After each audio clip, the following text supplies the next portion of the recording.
नमस्कार। देश की बात की शुरुआत कोरोना के गहराते संकट और उसके उपचार में उठाए जा रहे कदमों से। देश की राजधानी दिल्ली में संक्रमण की रोकथाम और इलाज के लिए कई कदम उठाए जा रहे हैं। कल सुबह 11 बजे मुख्यमंत्री केजरीवाल ने सचिवालय में बैठक बुलाई है, जिसके लिए बीजेपी को भी निमंत्रण गया है। आज ये भी सामने आया है कि 10 मोबाइल टेस्टिंग लैब्स अगले हफ्ते से चरणबद्ध तरीके से काम करने लगेंगी। इनसे टेस्टिंग क्षमता 20,000 की बढ़ोतरी होगी। गृह मंत्री अमित शाह के निर्देशों के मुताबिक 45 डॉक्टर्स और 160 अन्य स्टाफ दिल्ली पहुंच चुके हैं। इनको छतरपुर के कोविड केयर सेंटर और दिल्ली एयरपोर्ट के पास डीआरडीओ के हॉस्पिटल में तैनात होना है।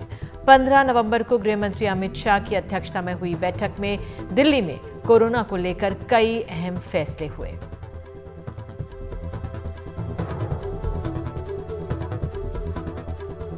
तो दिल्ली में बढ़ते मामलों को देखते हुए उत्तर प्रदेश सरकार ने दिल्ली से नोएडा जा रहे लोगों की आज से औचक कोरोना जांच शुरू कर दी है। नोएडा प्रशासन ये जांच कर रहा है। दिल्ली यूपी बॉर्डर पर ये जांच हो रही है रैपिड एंटीजन किट के माध्यम से, ताकि ये पता चल सके कि क्या वाकई नोएडा में दिल्ली से आने वाले लोगों के जरिए संक्रमण बढ़ रहा है। अगर आप दिल्ली से नोएडा जा रहे हैं तो कोरोना जांच के लिए तैयार रहिए। बुधवार सुबह से ही यूपी पुलिस और नोएडा की स्वास्थ्य विभाग की टीमें डीएनडी पर लोगों को रोककर उनकी कोरोना जांच कराते रहे। जांच औचक तौर पर कुछ लोगों की ही की गई ताकि ट्रैफिक ना प्रभावित हो। लोगों का सैंपल लेकर 8 से 10 मिनट में ही उनको रिपोर्ट बता दी गई। मुकेश, कितनी देर लगी आपका सैंपल लेने में? 10 मिनट। तो रिपोर्ट बता दी आपको? हाँ, बताया। क्या नेगेटिव। कितनी देर लगी आपको लेने में? ज़्यादा 5-10 मिनट। अच्छा, यहाँ पर आपको लगता है यहाँ जब रोका जाता है बॉर्डर पर तो ये ठीक किया जा रहा है? ठीक है, बिल्कुल जो ठीक ही है। बहुत अच्छी बात है। बॉर्डर पर अच्छी बात है, होना चाहिए। तो लेकिन कुछ लोग इस पूरी कवायद से असंतुष्ट भी नजर आए। नहीं, ठीक नहीं है। क्या लगता है? क्या दिक्कत है? हम लोग कोरोना होता तो हम चेक नहीं करा लेते हैं। क्या जरूरी है यहाँ पे रोकने की? बच्चा बीमार है, गाड़ी में बैठा। हम तो खुद इमरजेंसी में जा रहे हैं कि नहीं जा रहे हैं। सुबह नोएडा के प्रमुख चिकित्सा अधिकारी दीपक ओहरी खुद गाड़ियों को टेस्ट कराने के लिए रोकते नजर आए। डॉक्टर ओहरी को लगता है कि दिल्ली में कोरोना के मामले बढ़े हैं, जिसका प्रभाव नोएडा पर भी पड़ा है। ऐसे कहना बड़ा मुश्किल काम है और अतिशयोक्ति करना अच्छा नहीं होता जब तक कि ठोस सबूत न मिल जाए। नेचुरल बात है, दिल्ली में बहुत केसेस हैं, तो हमारे यहाँ हम कंटेन करे पड़े तो किस तरीके से हम और आगे स्थिति को अच्छा संभाल सकते हैं, इसलिए ये सब करा रहे हैं। सर, जिनका मान लीजिए रैपिड एंटीजन पॉजिटिव होता है तो क्या प्रक्रिया है, उनके साथ क्या किया जाएगा? दिल्ली वाले दिल्ली जाएंगे, दिल्ली को भेजा जाएगा, और नोएडा वाले नोएडा के अकॉर्डिंग टू प्रोटोकॉल उसको वैसे करा जाए। उधर नोएडा प्रशासन की इस पूरी कवायद पर दिल्ली के स्वास्थ्य मंत्री यूपी सरकार पर चुटकी लेते नजर आए। देखिएगा, उनको करने दीजिएगा। तो वैसे नोएडा में टेस्ट हो भी नहीं है, इस बहाने टेस्ट तो स्टार्ट हो गया। गुरुवार से नोएडा दिल्ली बॉर्डर के अलावा नोएडा के 11 मेट्रो स्टेशनों पर भी कोरोना की रैपिड जांच कराई जाएगी। नोएडा में कोरोना के अब तक 20,566 मामले हैं, जिसमें 1 नवंबर से लेकर 17 नवंबर तक रिकॉर्ड 2,727 मामले सामने आए हैं। इससे पहले भी कोरोना के शुरुआती दौर में नोएडा प्रशासन नोएडा में केस बढ़ाने का ठीकरा दिल्ली पर फोड़ चुका है और कई महीनों तक नोएडा दिल्ली बॉर्डर को सील रखा गया था। दिल्ली से नोएडा आने वालों को रोका जा रहा है और रैंडम सैंपलिंग की जा रही है, उनका कोरोना जांच कराया जा रहा है। सवाल ये उठता है कि फिर नोएडा से दिल्ली जाने वालों की जांच क्यों नहीं कराई जा रही है? क्या सिर्फ दिल्ली से ही नोएडा संक्रमण पहुंचेगा? नोएडा से दिल्ली भी तो संक्रमण पहुंच सकता है। तो ऐसे में सवाल तमाम लोग यही कह रहे हैं कि दोनों तरफ की जाँच होनी चाहिए, क्योंकि कोरोना कोई राज्य या शहर देख के नहीं होता। दिल्ली नोएडा बॉर्डर में सहयोगी कनन पात्रा के साथ सौरभ शुक्ला, एनडीटीवी इंडिया। मुंबई में लगभग हर दिन एक युवा की कोविड से जान जा रही है। 40 साल से कम उम्र के 513 युवक अब तक अपनी जान गंवा चुके हैं। टास्क फोर्स का मानता है कि सबसे मुख्य कारण लापरवाही है, क्योंकि 40 से उम्र के मरीजों के बचने की उम्मीद 90% से ज्यादा होती है, बशर्ते वो समय पर जांच और इलाज कराएं। 40 साल से कम उम्र वाले मरीज में मौतों की संख्या 500 के पार हो चुकी है। मुंबई में हुई कुल मौतों में करीब 5% मौतें युवाओं की हैं। 16 नवंबर तक के बीएमसी के डैशबोर्ड के अनुसार 40 से कम उम्र के 513 मरीजों की मौत हुई है और इनमें सबसे ज्यादा हैं 30 के उम्र के मरीज। 30 से 39 साल के 346 युवा कोविड मरीजों की जान गई है। 2 सितंबर का डैशबोर्ड देखें तो पता चलता है कि करीब 2 महीनों में 67 युवाओं की कोविड से मौत हुई है। यानी मुंबई में हर दिन एक युवा कोविड से जान गंवा रहा है। बीएमसी टास्क फोर्स के सदस्य डॉक्टर गौतम भंसाली कहते हैं कि युवाओं द्वारा बरती जा रही लापरवाही इसका मुख्य कारण है। लापरवाही सबसे बड़ा कारण है। लेट पहुंचते हैं वो हॉस्पिटल, उनके मन में ये लगता है कि हम लोग यंग है, हमारी इम्यूनिटी अच्छी है, हमें कुछ बिगड़ेगा नहीं। सेकेंड वीक बहुत ज्यादा इम्पोर्टेंट होता है कोविड के अंदर, जब हैप्पी हाइपोक्सिया मतलब सडनली ऑक्सीजन लेवल कम होने लगता है और तब आप भागते हो, तब तक बहुत देर कर चुके होते हैं।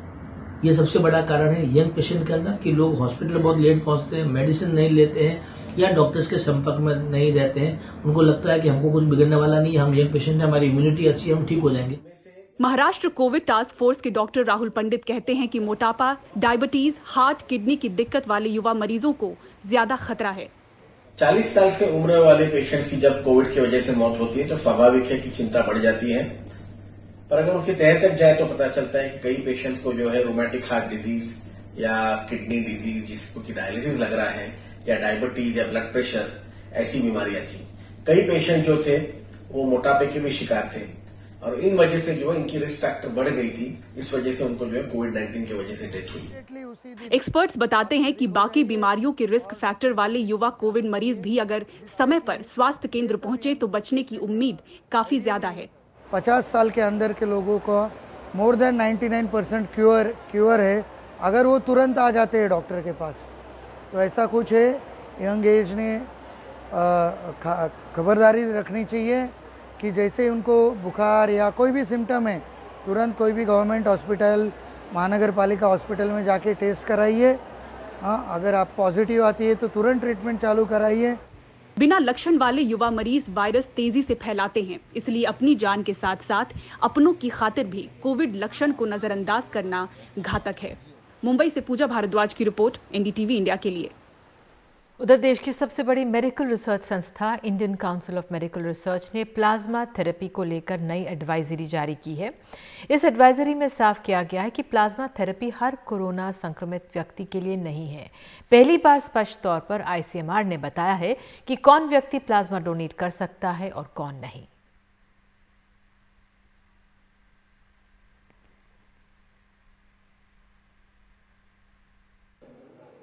देश में कोरोना काल का 10वां महीना चल रहा है। कोरोना मरीजों को उपचार के लिए प्लाज्मा थेरेपी अप्रैल में देना शुरू हुई थी। अब नवंबर चल रहा है। अब जाकर आईसीएमआर ने स्टैंडर्ड प्रोटोकॉल जारी करके बताया कि कौन प्लाज्मा दे सकता है, कौन ले सकता है। आईसीएमआर एडवाइजरी में साफ कहा गया है कि प्लाज्मा थेरेपी सबके लिए नहीं है। प्लाज्मा केवल ऐसे लोगों का लिया जा सकता है 18 से 65 साल का कोई भी पुरुष या महिला जो कभी मां ना बनी हो, वजन 50 किलो से ज्यादा हो, आरटीपीसीआर टेस्ट से कोरोना की पुष्टि हुई हो, कोरोना बीमारी के लक्षण खत्म हुए 14 दिन हो गए हों। केवल नेगेटिव रिपोर्ट काफी नहीं और सबसे अहम बात, उसके खून में कोरोना के खिलाफ आईजीजी एंटीबॉडी अच्छी मात्रा में मौजूद हो। वहीं प्लाज्मा थेरेपी सिर्फ ऐसे मरीजों को दी जा सकती है जो कोरोना बीमारी की शुरुआती स्टेज में हो, लक्षण की शुरुआत को 3 से 7 दिन हुए हों लेकिन 10 दिन से ज्यादा नहीं, और जिनमें कोरोना के खिलाफ आईजीजी एंटीबॉडी ना हो। जानकार मानते हैं कि कुछ हॉस्पिटल मरीजों को धड़ल्ले से प्लाज्मा थेरेपी का सुझाव दे रहे थे जो गलत था, जिसके चलते प्लाज्मा मांगने वालों की संख्या बढ़ रही थी। कुछ मामलों में तो मरीज को 1 से ज्यादा बार भी प्लाज्मा दिया जा रहा था। आईसीएमआर ने बोला है कि इसका इनडिस्क्रिमिनेट यूज नहीं होना चाहिए। कुछ एक जगह है जहां इसको देने के लिए आईसीएमआर ने एडवाइस किया है, वो शायद इसलिए किया गया है कि पब्लिक में भी और कुछ जगह प्लाज्मा के बारे में बहुत सारी भ्रांतियां थी। लोगों को लगता था कि प्लाज्मा एक अच्छी दवाई है कोरोना को ट्रीट करने के लिए। आईसीएमआर ने कहा है कि प्लाज्मा बहुत एक एक्सपेरिमेंटल दवाई है, इससे ज़रूरी नहीं है कि मरीज़ को कोई फ़ायदा हो, इसीलिए इसको बहुत ज़्यादा यूज़ करने का, ख़ास तौर से फर्स्ट वीक के बाद यूज़ करने का कोई फ़ायदा नहीं है। वैसे आईसीएमआर ने अपनी एडवाइजरी में फिर दोहराया है कि भारत में प्लाज्मा थेरेपी के ट्रायल के नतीजे बताते हैं कि ये कोरोना के ट्रीटमेंट में कारगर नहीं है। चीन और नीदरलैंड जैसे देशों में भी यही नतीजे सामने आए हैं। लेकिन प्लाज्मा थेरेपी का सबसे ज्यादा इस्तेमाल करने वाली दिल्ली सरकार ICMR से सहमत नहीं। ICMR खुद एम्स के साथ मिलके प्लाज्मा की ट्रायल कोशिश की गई, वो उनसे पूरे हुए नहीं। तो अब ये कहना कि भी प्लाज्मा इसलिए गलत है कि उनका स्टडी कंप्लीट नहीं हुई है। दिल्ली सरकार की स्टडीज उनसे परमिशन लेके कर रहे हैं हम लोग। 3rd फेज के अंदर है, 1st फेज हुआ तब उन्होंने 2nd की अप्रूवल दी, 2nd हुआ तो 3rd की अप्रूवल दी। तो अगर नहीं होता तो फिर इससे लोगों की जान बच रही है। मेरी तो खुद की जान बची है, मैं बता रहा हूँ आपको। रविवार को केंद्रीय गृह मंत्री अमित शाह और दिल्ली के मुख्यमंत्री अरविंद केजरीवाल की बैठक के बाद जो कई फैसले लिए गए थे, उनमें से प्लाज्मा थेरेपी के लिए स्टैंडर्ड प्रोटोकॉल जारी करने का फैसला भी अहम था। एक बात अभी भी समझ से परे है, वो ये कि अगर प्लाज्मा थेरेपी कोरोना के इलाज में कारगर साबित नहीं होती तो फिर क्यों देश में अभी भी प्लाज्मा थेरेपी से कोरोना का इलाज चल रहा है। इस थेरेपी पर रोक लगाने के बजाय कैसे इसको इस्तेमाल किया जाए, इसके लिए बाकायदा स्टैंडर्ड प्रोटोकॉल जारी किए जा रहे हैं। दिल्ली से मैं शरद शर्मा, NDTV मीडिया। तो कोरोना को लेकर दिल्ली में तैयारियां भी तेज हो गई हैं और सियासत भी तेज हो गई है। बीजेपी के सांसद मनोज तिवारी ने दिल्ली की सरकार को नमक हराम ठहरा दिया। उन्होंने कहा है कि जिनके दम पर दिल्ली में आम आदमी पार्टी की सरकार बनी, उन्हीं की अनदेखी हो रही है। जो आम आदमी पार्टी की सरकार है दिल्ली में ना, वो नमक हराम की श्रेणी में आ गई है। जिनका दिया हुआ नमक खा रही है, जिनके कारण सत्ता में है, उन्हीं को बार बार चोट पहुंचाती है। आप सोचिए, बिहार के दिल्ली में जो लोग हैं, जो छठ माँ को मानने वाले जो लोग हैं, उनके बल पे ही उनकी सरकार है। लेकिन उन्हीं को कभी कोरोना में कहेंगे इनका इलाज नहीं करेंगे, उन्हीं को कभी कहेंगे कि इन्हीं के कारण कोरोना बढ़ रहा है, कभी कह देंगे यही ज़्यादा से ज़्यादा टेस्ट करा रहे हैं इसलिए ऐसा कोरोना हो रहा है। ये अरविंद केजरीवाल जी को, सत्येंद्र जैन जी को छठ माँ सब देख और सुन रही हैं, वही इंसाफ करेंगी। दिल्ली राजधानी है देश की, और वहाँ का अगर उत्तर प्रदेश, बिहार, झारखंड या वहाँ के लोग जो छठ करना चाहते हैं, करते हैं, वो अगर वहाँ रह रहे हैं तो इनके लिए बोझ हो गए। ये जो बार बार चोट पहुँचा रहे हैं ना, मैं सब माँ पे छोड़ देता हूँ। बीजेपी के राष्ट्रीय प्रवक्ता शाहनवाज हुसैन ने कहा है कि केजरीवाल पूर्वांचल के लोगों का सेंटिमेंट नहीं जानते। बिहार, यूपी के लोगों को छठ मनाने दे, नहीं तो पाप लगेगा। अरविंद केजरीवाल साहब टीवी पे ऐलान करके दीपावली पूरी भीड़ भाड़ के साथ सोशल डिस्टेंसिंग का ध्यान रखते हुए मना सकते हैं। तो सोशल डिस्टेंसिंग का ध्यान रखते हुए छठ व्रतियों को छठ पूजा करने दीजिए। पूर्वांचल के सेंटिमेंट को आप नहीं जानते।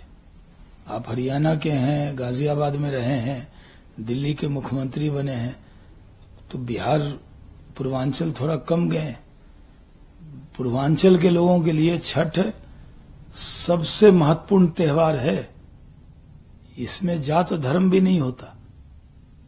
छठ मनाने दीजिए, बहुत पाप लगेगा दिल्ली सरकार को।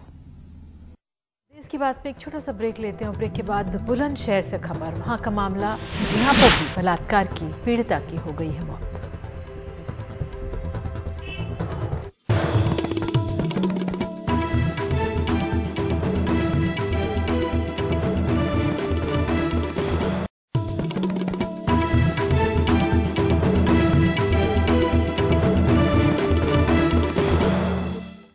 एक और बलात्कार पीड़िता की मौत हो गई है। बुलंदशहर का यह मामला है जहां पर आज पीड़िता की मौत हुई।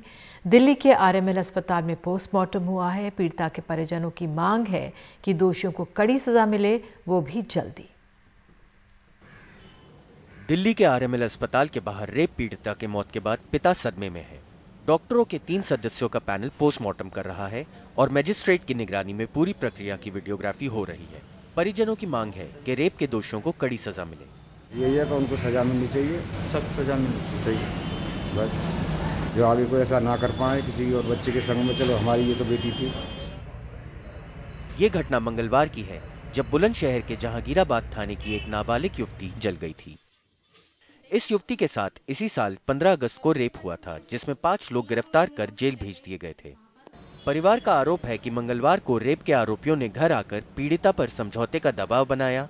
इसी दौरान युवती ने आग लगा ली। प्रकरण में जो वादी के द्वारा तहरीर दी गई है, उस तहरीर में नामित अभियुक्तों में से 3 अभियुक्त की गिरफ्तारी कर ली गई है। शुरुआती दौर में सुबह करीब 11 बजे तक यही बात थी कि पीड़िता के द्वारा स्वयं जो है आग लगाई गई है, लेकिन परिवारीजनों द्वारा जो तहरीर दी गई है उसमें जलाए जाने की बात कही गई है। हम सारे तथ्यों की गहनता और निष्पक्षता से जांच करेंगे। जिला प्रशासन ने पीड़ित परिवार को सुरक्षा का भरोसा दिलाने के साथ साथ 2 अन्य फरार आरोपियों को जल्द गिरफ्तार करने का आश्वासन भी दिया। बुलंदशहर से मनीष शर्मा के साथ रवीश रंजन शुक्ला, एनडीटीवी इंडिया। और इसके अनेक और पहलू समझाने के लिए हमारे साथ हमारे वरिष्ठ सहयोगी कमाल खान मौजूद हैं। कमाल, एक और मामला बलात्कार पीड़िता का आता है जहां पर उसकी मौत हो जाती है और एक बार फिर से वो बात सामने आती है किस तरह से जब पीड़ित कोई हो जाता है तो उस पर दबाव बनाया जाता है। हालांकि पुलिस कह रही है लोगों को गिरफ्तार भी कर लिया गया है, लेकिन जो परिवार है वो शीघ्र सजा की भी और कड़ी सजा की मांग कर रहा है। क्या और डिटेल्स इस मामले की मिल रही हैं आपको? देखिए, ऐसा है कि वहाँ से ये जानकारी मिल रही है कि एक तो लड़की का शव जो है वो गांव आ रहा है। ये उम्मीद जताई जा रही है कि आधे घंटे में गांव पहुंच जाएगा। गांव में कोई हाथरस की तरह कोई रिएक्शन ना हो, इसलिए वहाँ पे पहले से एक प्लाटून पीएससी लगा दी गई है। लोगों को समझाने बुझाने की कोशिश की जा रही है और ये लड़की के परिवार के लोगों का कहना है कि लगातार जो आरोपी के घर वाले थे वो लगातार उनको और लड़की को धमका रहे थे। कई बार लड़की ने इसकी शिकायत भी करी थी वहां पे पुलिस में, लेकिन पुलिस ने कोई कार्रवाई नहीं की। वो कह रहे थे कि वो लड़की को बदनाम कर देंगे, वो लोगों से बताएंगे कि लड़की बदचलन है, उसका लड़के से संबंध है और वो लड़की जो है लड़के के ऊपर झूठे आरोप लगा रही है। तो इस वजह से लड़की बहुत ज्यादा सदमे में थी और बहुत ज्यादा परेशानी में थी। और जब लड़के के घर वाले और वो लोग खुद उसके घर आए और उन्होंने जब उसके परिवार के और लोग घर में नहीं थे, लड़की के साथ बहुत बदसलूकी की, तो उसको ये लगा कि पहले लड़के ने रेप किया, अब उनका परिवार जो है उसके साथ बहुत तरह की बदसलूकी कर रहा है, उसको खींच के एक अलग हिस्से में ले गए। तो वो लड़की इतना ज्यादा हेल्पलेस शायद महसूस कर रही होगी कि उसने आग लगा करके जान दे दी। बिल्कुल कमाल, बहुत दुखद है जो ये घटना और ये मामला सामने आया है। देखते हैं इस पे किस तरह से आगे कार्रवाई होती है। बहरहाल एक और खबर है उत्तर प्रदेश से। आपको बता दें, सुप्रीम कोर्ट ने आज उत्तर प्रदेश में 69,000 प्राइमरी शिक्षकों की भर्ती का रास्ता साफ कर दिया है। कोर्ट ने शिक्षा मित्रों के कट ऑफ कम करने की जो मांग थी उसको ठुकरा दिया, लेकिन शिक्षकों की अगली भर्ती में उन्हें दोबारा शामिल होने की इजाजत दे दी है। योगी सरकार ने कहा है कि इस फैसले से बच्चों को ज्यादा काबिल शिक्षकों से पढ़ने का मौका मिलेगा। इस तरह से 2018 से चल रहा जो भर्ती विवाद था वो अब समाप्त हो गया है। नामालूम कितने सालों से शिक्षा मित्र मुस्तकिल नौकरी के लिए लखनऊ की सड़कों पे आंदोलन करते रहे। नारेबाजी, धरना, प्रदर्शन चलता रहा। बेशुमार बार वे विधानसभा घेरते पुलिस की लाठियों का शिकार हुए। सड़क से सुप्रीम कोर्ट तक लड़े। आज कोर्ट ने 69,000 शिक्षकों की भर्ती में 40 से 45% कट ऑफ रखने की उनकी मांग खारिज कर दी। इस तरह भर्ती पे लगी रोक हट गई। बात एक जनरल एक कॉमन सेंस की थी कि कट ऑफ कितना होना चाहिए। 40-45 के कट ऑफ पे 3,20,000 में से 3 लाख लोग पास होकर हो जाते, तो उसका कोई मतलब ही नहीं था उस कट ऑफ का। हाईकोर्ट ने हमारी इसी बात को माना। यूपी में 2.5 करोड़ से ज्यादा बच्चे सिर्फ प्राइमरी कक्षाओं में पढ़ते हैं। राज्य में शिक्षा की क्वालिटी को लेकर हमेशा सवाल उठते रहते हैं। कट ऑफ बढ़ाने के पीछे राज्य सरकार का तर्क ये था कि इससे शिक्षा के स्तर में बढ़ोतरी होगी। इस फैसले का दूरगामी परिणाम होगा। गुणवत्तापूर्ण शिक्षा देने का योगी सरकार का जो निर्णय था, जो प्रारूप था, उस पर मुहर लगाकर माननीय सर्वोच्च न्यायालय ने यह साबित कर दिया है, यह संदेश दे दिया है पूरे देश को कि गुणवत्तापूर्ण शिक्षा हर गांव, गरीब, मजदूर, किसान के बच्चे का अधिकार है।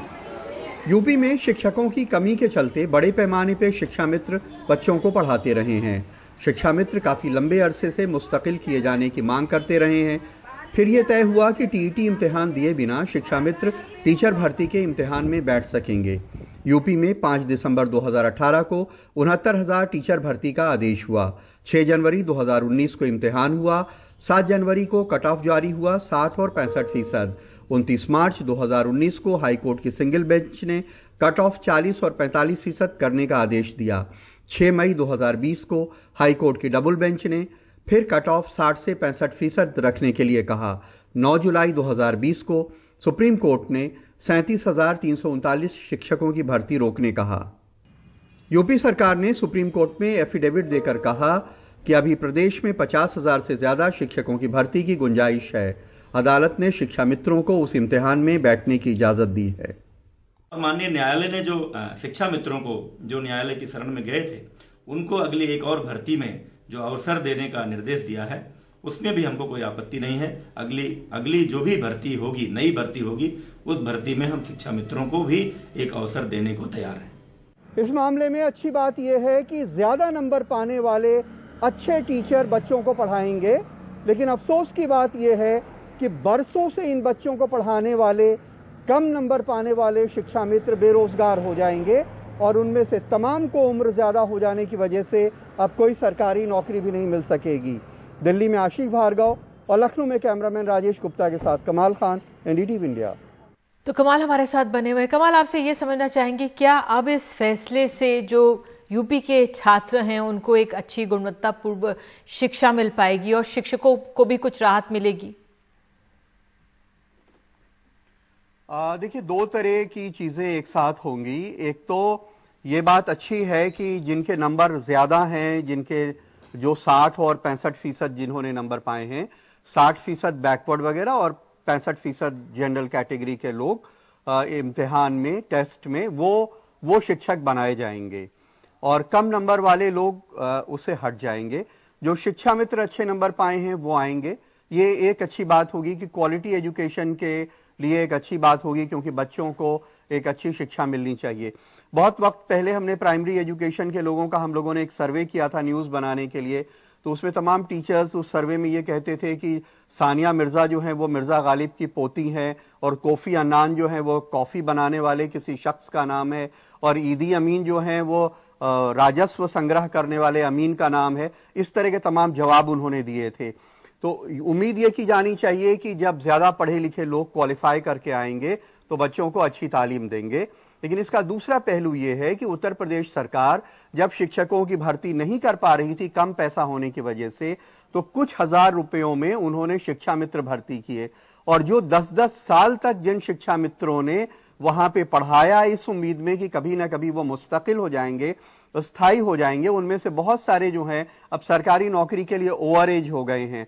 तो अब वो बहुत सारे लोग जो उस इम्तिहान को क्वालिफाई नहीं कर पाए हैं लेकिन 10-10 साल तक पढ़ा रहे थे, वो सारे लोग बेरोजगार हो जाएंगे। उनकी शादी हो गई है, कई ने इस भरोसे में कि शायद उनकी नौकरी परमानेंट हो जाएगी, उन्होंने बच्चे किए हैं, कई लोगों ने कुछ कर्जा उधार लिया होगा, अपने परिवार में कुछ शादी ब्याह दूसरे खर्चे किए हैं। तो वो सारे लोगों के लिए एक बड़ी तकलीफ की बात यह है कि इतनी लंबी नौकरी 10-10 साल तक जिन लोगों ने पढ़ाया, अब वो इसलिए बेरोजगार हो जाएंगे क्योंकि उन्होंने वो टेस्ट क्वालिफाई करने का जो कट ऑफ था उसको वो अचीव नहीं कर पाए। कमाल, इस खबर को समझाने के लिए आपका बहुत बहुत शुक्रिया। तो अच्छा है कि बेहतर शिक्षक मिलेंगे उत्तर प्रदेश के छात्रों को, लेकिन उन शिक्षकों की परेशानी होगी जो उस कट ऑफ को नहीं पास कर पाए। बहरहाल एक छोटा सा ब्रेक और देश की बात में आगे ले चलेंगे आपको एक आदिवासी इलाके में जहां पर चंदा ना देने पर किया गया 14 आदिवासी परिवारों का बहिष्कार।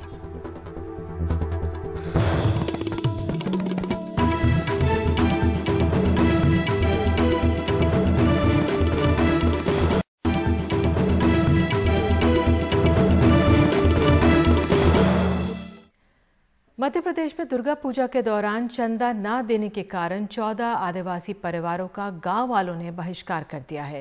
पहले गांव में ही विवाद सुलझाने की कोशिश की गई, लेकिन हल नहीं निकला तो हफ्तों बाद पीड़ित परिवार ने बालाघाट जिला मुख्यालय पहुंचकर शिकायत दर्ज कराई। बालाघाट जिले के मोते गांव से आदिवासी जिला मुख्यालय आए हैं। आरोप है कि दुर्गा पूजा के लिए गांव के कुछ लोगों ने 201 रुपए का चंदा मांगा, लेकिन कोरोना में आर्थिक स्थिति गड़बड़ हुई तो वो सिर्फ 151 रुपए ही दे पाए। महज 50 रुपए नहीं दे पाने की वजह से गांव के लोगों ने बहिष्कृत कर दिया, हुक्का पानी रोक दिया। गांव से हमारे को पूरे समाज से बंद कर, सार्वजनिक समाज से हमको बंद कर दिया गया गाय से लेकर डॉक्टर से लेकर दुकान से हमारे को कोई सामग्री नहीं दे रहे हैं। ये कौन लोग हैं गांव के? ये सदर अध्यक्ष महोदय है। कौन सी समिति के?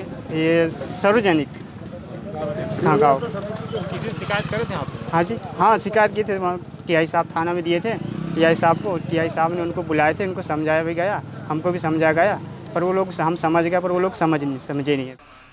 सरकार ने पीड़ितों को मामले की जांच का भरोसा दिया है। वो स्थानीय झांकियों का मामला है, नवदुर्गों का। ये लामटा थाना जो है ना, वहाँ का मामला है। क्योंकि वो स्थानीय मामला झांकी लगाने के ऊपर है। वो आज एसडीओपी को और डीएसपी को, टीआई को वहाँ भेजा है। पारस्पर सामंजस्य से कोई वास्ता नहीं निकलता है तो क्या त्रुटि और क्या कार्रवाई हो सकती है, शाम तक उसमें कार्रवाई होगी। विपक्ष इस मामले पर हमलावर है, कह रहा है कि सरकार ऐसे मामलों में चर्चा से भागती है। नवरात्रि के कितना समय बीत गया, उन गरीबों की रिपोर्ट नहीं लिखी गई।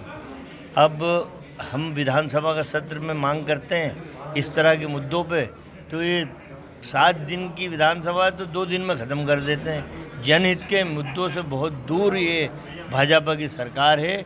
एनसीआरबी के हाल में आए आंकड़ों के मुताबिक अनुसूचित जनजाति पर सबसे ज्यादा 1867 अपराध मध्य प्रदेश में दर्ज हुए, जिसके बाद 1095 मामले राजस्थान और 388 मामलों के साथ छत्तीसगढ़ तीसरे नंबर पर रहा। कुछ दिनों पहले गुना में एक आदिवासी युवक को बंधुआ मजदूरी के मामले में जिंदा जला दिया गया और अब बालाघाट में 14 आदिवासी परिवार बहिष्कार झेल रहे हैं क्योंकि वो 50 रुपए का चंदा नहीं दे पाए।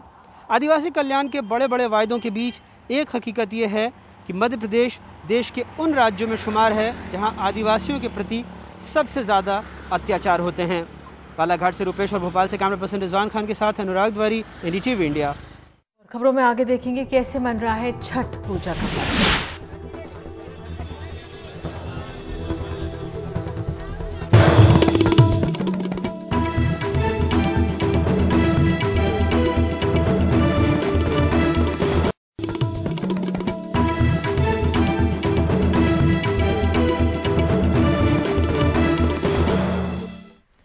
तो 4 दिन तक चलने वाले छठ के पवित्र पर्व की शुरुआत हो गई है। बिहार और पूर्वी उत्तर प्रदेश के सबसे बड़े पर्व में आज पहले दिन नहाए खाए को मनाया गया।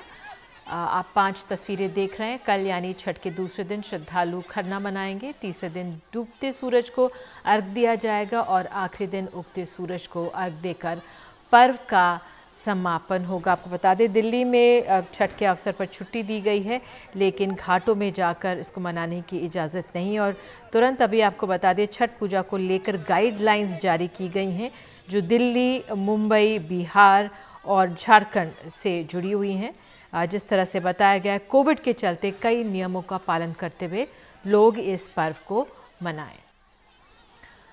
उधर बंगाल के सिलीगुड़ी में घाटों पर छठ की पूजा की इजाज़त नहीं मिली तो लोगों ने उसके खिलाफ प्रदर्शन किया है। प्रशासन के फैसले के खिलाफ पानी में खड़े होकर लोगों ने विरोध जताया।